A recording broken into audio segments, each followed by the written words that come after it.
وہ دونوں class fellow تھے۔ لڑکی پوری یونیورسٹی میں خوبصورت تھی اور لڑکا تمام لڑکوں میں وجیہہ۔ دونوں کے ایک دوسروں سے ٹکراتے رہے اور آخر میں دونوں ایک دوسرے کی محبت میں گرفتار ہو گئے۔ معاملہ رومیو اور جولیٹ جیسا تھا۔ دونوں کے خاندان ایک دوسرے سے نفرت کرتے تھے۔ شادی مشکل تھی۔ دونوں باعزت گھرانے کے سعادت مند بچے تھے۔ یہ بھاگ کر شادی کے لیے تیار نہیں تھے اور خاندان اپنے اپنے شعلے نیچے نہیں لا رہے تھے، لہذا معاملہ پھنس گیا اور لڑکے اور لڑکی نے پوری زندگی شادی نہ کرنے کا فیصلہ کیا۔ یہ دونوں اپنے گھر میں رہتے رہے۔ 5 سال دونوں کے درمیان کوئی رابطہ نہ ہوا۔ والدین شادی کی کوشش کرتے مگر یہ انکار کرتے رہے، یہاں تک کہ لڑکی کے والدین ہار مان گئے۔ لڑکی نے لڑکے کو فون کیا اور لڑکی نے فون اٹھایا اور لڑکے کی صرف ہیلو سنی اور کہا، مجھے بتاؤ میں بارات لے کر کب آنا ہے۔ دونوں کے والدین ملے، شادی ہوئی اور دونوں نے اپنا گھر آباد کر لیا۔ لڑکے نے کاروبار شروع کیا، اللہ تعالیٰ نے کرم کیا اور وہ خوشحال ہو گئے۔ یہ شادی 20 سال چلی۔ اس دوران 3 بچے ہو گئے۔ خاتون کو اپنے حسن اور اپنی خوبصورتی پر بہت ناز تھا۔ وہ تھی بھی ناز کے قابل۔ وہ 45 سال اور 3 بچوں کی ماں ہونے کے باوجود جوان لگتی تھی۔ خاوند بھی روز اول کی طرح اس پر فریقہ تھا۔ وہ روز جی بھر کے بیوی کی تعریف کرتا تھا، لیکن پھر ایک دن وہ ہو گیا جو نہیں ہونا چاہیے تھا۔ خاتون کے گردن پر چھوٹی سی گلٹی نکلی اور یہ گلٹی پھیلتے پھیلتے ناسور بن گئی۔ ڈاکٹروں کو دکھایا، ٹیسٹ ہوئے، پتہ چلا خاتون جلد کے کینسر میں مبتلا ہے۔ خاوند صرف خاوند نہیں تھا، وہ اپنی بیوی کا مہنوال تھا۔ وہ اپنی ایران چیر کر بیوی کو کباب بنا کر کھلا سکتا تھا۔ وہ بیوی کو لے کر دنیا جہان کے ڈاکٹروں کے پاس گیا، ایک کلینک سے دوسری کلینک، ایک ڈاکٹر سے دوسرے ڈاکٹر، ایک ملک سے دوسرے ملک۔ وہ دونوں چلتے رہے یہاں تک کہ ڈاکٹروں نے جواب دے دیا، خاتون کا جسم گلیوں سے بھر گیا ہے۔ مصیبت ابھی ختم نہیں ہوئی کہ ایک دن دوسری آفت آن پڑی۔ خاوند کی گاڑی ٹرک سے ٹکرائی اور وہ شدید زخمی ہو گیا۔ وہ اسپتال پہنچا، پتہ چلا کہ وہ بینائی کی نعمت سے محروم ہو گیا ہے۔ آپ اس کے بعد المیہ ملاحظہ کیجیے، شہر کا خوبصورت ترین جوڑا بدقسمتی سے جلد کی کینسر کے مریض اور خاوند آنکھوں سے اندھا۔ لوگ انہیں دیکھتے تھے تو کانوں کے ہاتھ لگاتے تھے، لیکن یہ دونوں اس کے باوجود مطمئن تھے۔ یہ روز صبح باغ میں واک بھی کرتے تھے، سینما بھی جاتے تھے اور ریسٹورانوں میں کھانا بھی کھاتے تھے۔ بیوی خاوند کا ہاتھ پکڑ کر ساتھ ساتھ چلتی تھی، وہ اسے گائیڈ کرتی تھی اور خاوند بیوی کی گائیڈ پر چلتا جاتا تھا۔ یہ سلسلہ کئی ماہ تک چلتا رہا، لیکن پھر بیوی نے خاوند سے ایک عجیب مطالبہ کر دیا۔ وہ اکیلے سوئٹزرلینڈ جانا چاہتی تھی۔ خاوند نے یہ وجہ پوچھی۔ بیوی کا کہنا تھا کہ وہ 10-15 دن اکیلے رہنا چاہتی ہے۔ خاوند نے اس کے ساتھ جانے کی ضد کی، لیکن وہ نہ مانی۔ اصرار اور انکار بڑھتا رہا، یہاں تک کہ آخر میں وہی ہوا جو ایسے معاملات میں ہوتا ہے۔ خاوند نے بیوی کو اجازت دے دی۔ بیوی سوئٹزرلینڈ چلی گئی۔ خاوند نے وہ 10 دن بڑی مشکل سے گزارے۔ وہ شادی کے 20 برسوں میں ایک دن کے لیے بھی اکیلے نہیں ہوئے تھے۔ یہ ان کی جدائی کے پہلے 10 دن تھے۔ یہ 10 دن پہاڑ تھے اور خاوند اس پہاڑ تلے سکستا رہا۔ 10 دن بعد بیوی نے واپس آنا تھا۔ شوہر ایئرپورٹ اسے لینے گیا، لیکن بیوی نہ۔ خاوند کو دنیا ڈوبتی ہوئی محسوس ہوئی۔ وہ سارا دن بیوی کو فون کرتا رہتا، بیوی سے رابطہ نہ ہوا، لیکن شام کو بیوی کا خط آ گیا۔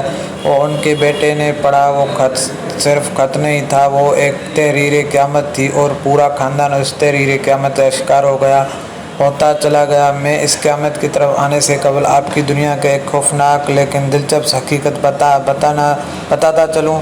دنیا میں ایسے بے شمار سینٹرز ہیں جہاں آپ اپنی مرضی سے مر سکتے ہیں۔ یہ سینٹرز علاج مریضوں کے لیے بنانے گئے ہیں۔ دنیا میں یہ لوگ جب امراض کا بوجھ اٹھا کر تھک جاتے ہیں تو یہ چین کی موت مرنا چاہتے ہیں تو یہ لوگ ان سینٹر میں جاتے ہیں اور اپنے میڈیکل رپورٹ دکھاتے ہیں۔ ڈاکٹر ان کی حالت اور رپورٹ چیک کرتے ہیں، ان سے حلف نامہ لیتے ہیں۔ ہم اپنی مرضی سے دنیا چھوڑ کر جا رہے ہیں، ان کی مرضی سے ان کے موت کا دن اور وقت طے کرتے ہیں، ان کی آخری خواہش پوری کرتے ہیں اور پھر انہیں زہر کا ٹیکہ لگا کر دنیا سے رخصت کر دیتے ہیں۔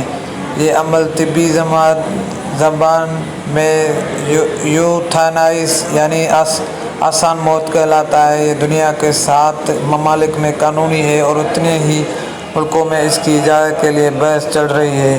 سوئٹزر لینڈ میں بھی دنیا کے ان ممالک میں شامل ہے جہاں یوتھانائز کو قانونی حیثیت حاصل ہے۔ زورخ شہر میں یوتھانائز کا سینٹر بنا ہے۔ یہ سینٹر انتہائی خوبصورت جگہ پر قائم ہے۔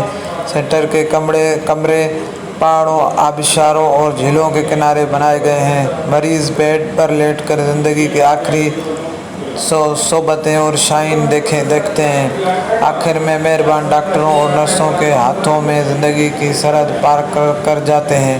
وہ خاتون بھی یوتھائن کے لیے سوئٹزر لینڈ گئی تھی۔ وہ کینسر کا دکھ برداشت نہیں کر پا رہی تھی، چنانچہ اس نے آسان موت لینے کا فیصلہ کر لیا۔ وہ زورخ گئی، زندگی کے آخری 10 دن گزارے اور عین اس وقت اپنے لیے موت کا تعین کر لیا جب اس کی فلائٹ نے وطن کی مٹی کو چھونا تھا۔ ادھر فلائٹ اتری اور ادھر وہ زندگی کی سرحد پار کر گئی۔ خاتون کا آخری خط بیٹے کے ہاتھ میں تھا۔ وہ سسکیاں لے کر خط پڑھ رہا تھا اور خاوند سر جھکا کر اپنی بیوی کو ایک خط لفظ سن رہا تھا۔ بیوی نے اپنی پوری زندگی کا احاطہ کیا تھا۔ اس نے بتایا وہ جب پہلی بار یونیورسٹی میں ملے تھے تو اس نے کیا محسوس کیا تھا کہ یونیورسٹی میں لڑکی کیوں تھی اور وہ کون سا دن تھا جب لڑتے لڑتے اسے محبت تھی اور اس نے فراق کے وہ 5 سال کیسے گزارے تھے اور اس نے شادی کے بعد اپنے بچوں کو ملازموں کے رحم و کرم پر کیوں چھوڑے رکھا گیا تھا۔ میں اپنی محبت کو تقسیم نہیں کر سکتی تھی، میں تمہارا حصہ اپنے بچوں کو بھی نہیں دے سکتی تھی۔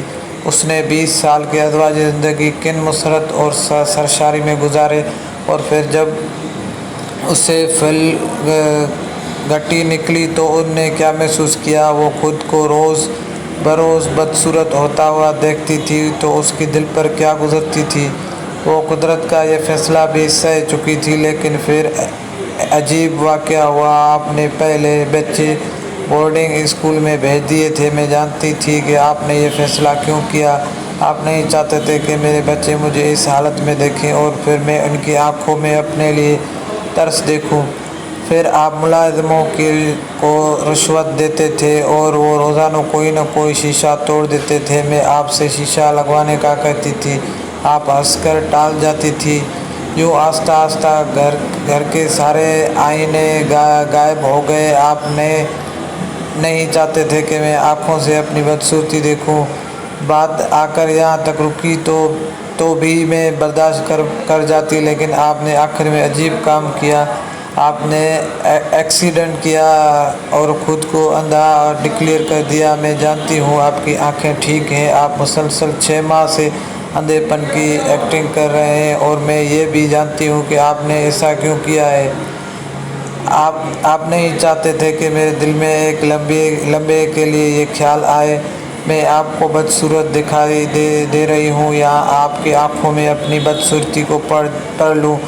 چنانچہ آپ اندھے بن گئے۔ آپ کا یہ مصنوعی اندھا پن محبت کی انتہا تھی۔ میں یہ انتہا برداشت نہ کر سکی، چنانچہ میں نے دنیا سے رخصت ہونے کا فیصلہ کر لیا۔ میں دنیا سے جا رہی ہوں۔ آپ اب پلیز اندھے پن کی یہ ایکٹنگ بند کر دیں، خط پکڑیں اور خود پڑھنا شروع کر دیں۔ یہاں پہنچ کر بیٹے کے منہ سے چیخ نکل گئی۔ باپ نے اس کے ہاتھ سے خط لیا اور اونچی آواز میں پڑھنا شروع کیا۔ آپ پلیز میرے بعد اپنا خیال رکھیے گا، سارے تولے الماری میں رکھیے۔ میں روزی کو 5 سال کے کپڑے دے آئی ہوں، وہ سال میں 10 جوڑے سی کر دی جائے گی۔ آپ نے وہ سارے کپڑے پہننے گھسیٹنے تک پہنچنے ہیں۔ دانت چیک کرواتے رہا کریں اور صبح کی سیر کبھی نہیں بھولیے گا۔ اور آخری بات